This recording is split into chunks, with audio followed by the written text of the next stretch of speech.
اس کے علاوہ پھر بارش کے لیے دعا مانگی جاتی ہے۔ حضرت عبداللہ بن زید بن عاصم سے روایت ہے، سنن نبی داؤد کی حدیث ہے، 1161 نمبر حدیث ہے، کہ فرماتے ہیں کہ خرج بالناس سے ایک مرتبہ نبی پاک علیہ الصلوۃ والسلام لوگوں کے ساتھ نکلے، لیستسقیا تاکہ بارش کو طلب کریں، فصلی بہم رکعتین پھر حضور نے ان لوگوں کے ساتھ 2 رکعتیں پڑھی، جہر بالقراءۃ حضور نے ان کے اندر اونچی قرات میں جو ہے وہ قرآن پڑھا،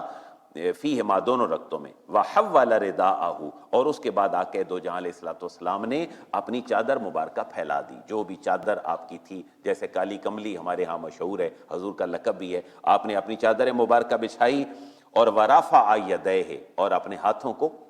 بلند کیا، اور وستسقا پھر بارش کے لیے دعا مانگی، واستقبل القبلہ اور یہ سارا عمل آپ نے قبلے کی طرف رخ کر کے کیا۔ نماز تو یقیناً اسی طرح منہ کر کے پڑھی، لیکن جو دعا کا پہلو ہے، فرض نمازوں میں آپ دیکھتے ہیں نا امام صاحب مڑ جاتے ہیں، لیکن ان نمازوں میں کہا کہ قبلے کی طرف ہی آپ نے ہاتھ اٹھا کر دعا کی، تو یہ حضور سے بارش طلب کرنے کا جو نماز ہے اس کے پہلو بھی ملتے ہیں۔